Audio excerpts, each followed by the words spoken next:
Para sahabat ya heran, ini sudah kita kerahkan semuanya kekuatan kita, ini sudah bisa-bisa. Wah, ada lagi perang yang lebih besar. Assalamualaikum warahmatullahi wabarakatuh. Alhamdulillah ya khaliqil arda was samawat wa daril bariyat. Wassalatu wassalamu ala sayyidina Muhammadin salatan taksimuna biha minal afat wal ahad wal baliyat. Kepada semuanya makhluk di jagat alam raya ini, semoga selalu mendapat rahmat dari Allah Subhanahu wa Ta'ala.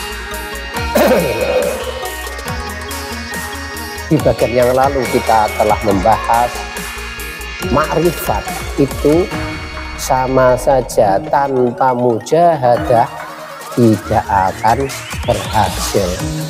Jadi segala sesuatu itu harus bersungguh-sungguh. Ada istilah lain, manjada wajah. Barang siapa yang bersungguh-sungguh pasti akan berhasil. Kalau di awal tidak sungguh-sungguh tidak akan mendapatkan hasil kecuali sedikit. Ini lanjutnya, wajihatu nafsin al-tuzakiya min roda iliha wa tahliyatun binuri fadaila. Sekarang bahas masalah jihad tu nafsin, memerangi diri sendiri. Gimana memerangi diri sendiri itu? Pada masa lalu Nabi Muhammad menyatakan bahwasanya setelah perang Badar, sahabat diberitahu bahwasanya kita ini telah melakukan perang besar.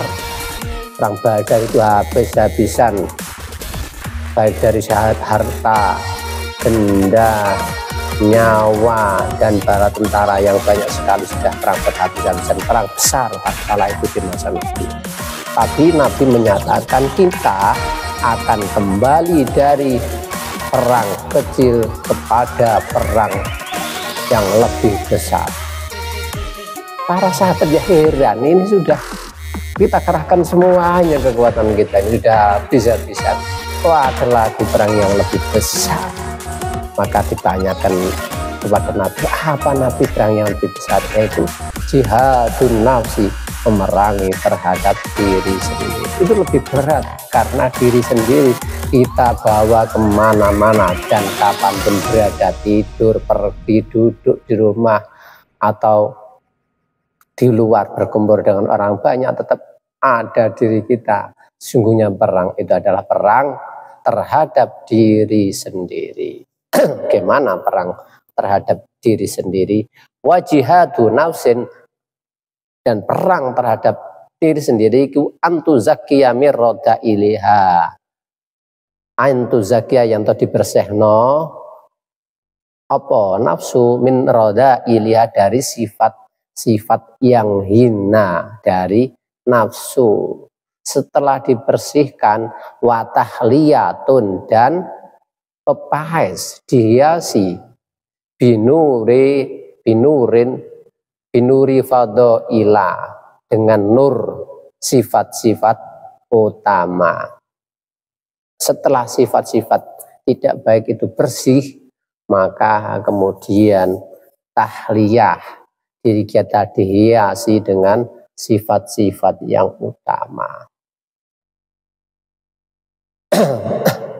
Jadi makrifat yang terkait dengan makrifat kepada Allah itu juga terkait dan kebiasaannya adalah melewati mujahadah ini, memerangi hawa nafsu dulu, memerangi diri dari sifat-sifat yang hina seperti ujub. Ujub itu pamer ketika beramal. Kibir itu sombong, merasa aku yang pinter, aku yang melakukan, aku yang hebat dan sebagainya. ujub. Wal kibir selanjutnya sombong. Ujub itu membanggakan amalnya, sedang sombong itu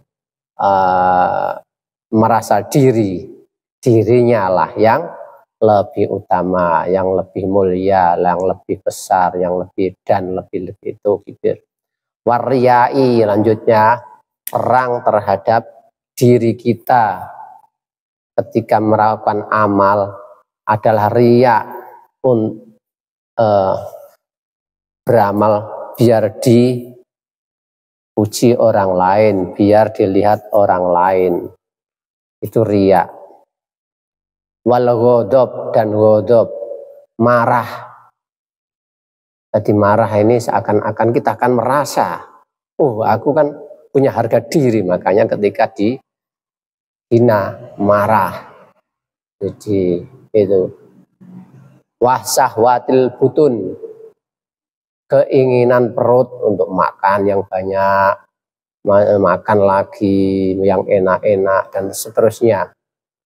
Wal farji, syahwat farji. Jadi makan ini tidak semuanya dilarang, dan syahwat kemaluan tidak semuanya larang, tapi ada pelampiasan. Ada yang dihalalkan. Jadi dihalalkan kalau syahwatnya farji kepada istrinya dan kepada tubuhnya. Kalau syahwatnya perut, ya kalau berlebihan juga dilarang. Wal bukhli, medit ini sifat tidak mau menafkahkan hartanya. Kalau kita punya kesempatan waktu, tidak mau membagikan sebagian waktunya untuk beramal. Bisanya kita menolong, nggak mau menolong, medit, bukhel. Ya, kalau saya katakan bukhel bukan konotasi terhadap harta saja.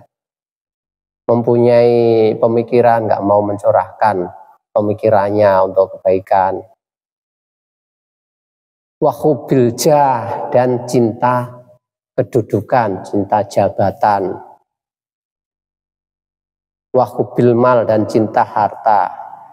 Wal ghurur, dan sukanya bujuk pakai trik. Masa sudah belajar di toreko untuk membersihkan sifat-sifat itu malah pakai trik-trik terhadap teman-temannya.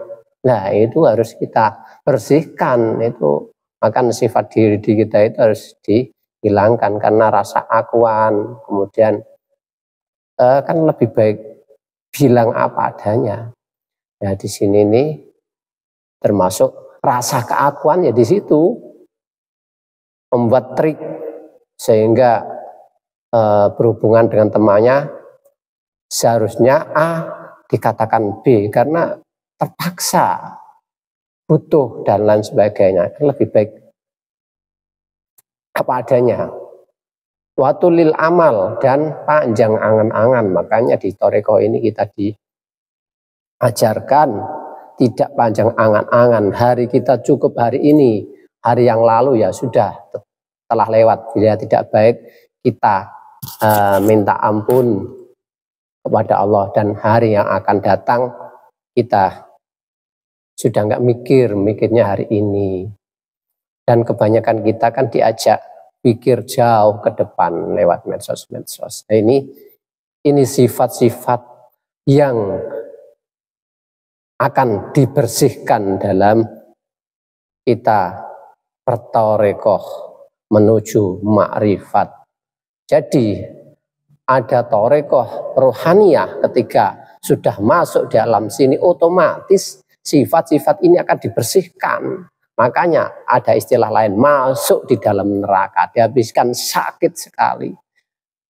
Kalau nggak mampu tunduk, masih rasa punya keakuan diri, dia bisa dikasih musibah biar harga dirinya hilang. Masih sombong, dikasih lagi, dan seterusnya sampai istilahnya rata dengan tanah. Itu sifat-sifat ini sampai bersih. Nggak mampu sabar, kasih musibah biar sabar. nggak mampu bersyukur, dikasih nikmat gak bersyukur, gak mau berterima kasih. Jadi diantara salah satu di dalam hadis lain, tanda-tanda berterima kasih kepada Allah adalah malam yaskurin nas lam yaskurillah. Kalau nggak salah seperti barang siapa tidak bersyukur kepada manusia, maka dia terhitung di sisi Allah ya tidak bersyukur kepada Allah. Makanya sekecil apapun pemberian manusia ke kita harus berterima kasih kepadanya, karena itu pada hakikatnya adalah kita berterima kasih juga kepada Allah Subhanahu wa ta'ala. Lah, tentang sifat-sifat ini dikupas tuntas di kitab di kitab Ihya Ulumuddin Imam Ghazali yang 4 jilid itu, yang bagian jilid keempat kalau nggak salah. Dan dalam meringkasannya karya Ghazali yang terakhir ada kitab namanya Minhajul Abidin untuk membahas sifat-sifat yang harus dibersihkan ini. Makanya di dalam Thariqah ada istilah pertama takholi dibersihkan dari sifat-sifat itu. Yang kedua tahalli, setelah dibersihkan kemudian format ulang, nanti sifat yang tidak baik diganti dengan yang baik. Baru terakhir tajalli, kalau sudah dirinya full terisi sifat-sifat yang baik, maka disitulah muncul sifat-sifat Allah di dalam dirinya, itu tajalli. Watahliyatiha binuril fadail, dan setelah dibersihkan kemudian diganti dengan diformat ulang dengan nur-nur keutamaan. Maksudnya sifat-sifat yang terpuji seperti taubat, bertobat, biasalah bila salah selalu minta maaf. Bila salah kepada manusia ya selalu minta maaf kepada manusia. Pada akhirnya setelah minta maaf kepada manusia itu juga minta maaf kepada Allah. Karena istilahnya di dalam kita akan ada wa huwa ma'akum aina ma kuntum, dia bersamamu dimanapun berada. Terus selanjutnya dia ada di setiap pandanganmu, berarti apapun yang terjadi dalam diri kita walaupun dari orang lain itu hakikatnya dari Allah Subhanahu wa ta'ala. Maka kita ketika berbuat baik kepada orang lain hakikatnya kembali ke Allah dan diri kita. Sifat-sifat yang baik pertama taubat, minta ampun atas dosa yang kita perbuat, bukan malah kita sombong jadi nggak merasa bersalah. Jadi kecil kesalahan kita harus merasa bersalah, minta maaf jika terjadi kesalahan kita. Kalau nggak mau minta maaf kepada orang lain, nah itu sifat-sifat setan ada di diri kita. Lanjutnya sobri, sabar jika kena musibah, wasukri dan syukur ketika mendapat kenikmatan, warrojai wal khaufi, roja punya harapan istilahnya orang awam kan harapan untuk masuk surga, wal khaufi dan ketakutan untuk masuk neraka. Dan dua hal, harap dan takut ini harus seimbang, tidak terlalu berharap mendapatkan kebaikan masuk surga dan tidak terlalu berharap masuk ke neraka. Jadi istilah lain itu nol, berada di tengah-tengah, tidak mengkleng ke kiri, tidak mengkleng ke kanan. Lanjutnya wal fakri, merasa butuh kepada Allah Subhanahu wa ta'ala, tawadhu'i dan tawadhu, kita merasa hina. Jadi kalau di depan orang lain kita merasa diri kita lah yang hina, orang lain yang lebih baik. Itu seperti itu juga diajarkan Imam Ghazali ketika melihat orang kafir, kita kemudian tidak malah sakit kita yang bersih, itu orang kafir di bendoni Allah, tidak seperti itu. Bisa jadi berbalik, dia menjadi mukmin dan kita menjadi kafir dan seterusnya. Tuh. Watawadu'i, tawadu, wazuhdi dan zuhud. Zuhud itu kita tidak rakus terhadap dunia. Jadi membutuhkan dunia secukupnya. Wal waro'i wirai, hati-hati dalam menggunakan apapun. Jangan sampai kita memilih yang lebih aman. Contoh antara halal dan haram, kemudian kita milih yang halal. Selanjutnya tawakal, niat ikhlas, sedak, mahabbah, sabrus, ridho, dan pendek angan-angan. Demikian, semoga manfaat. Wallahu a'lam.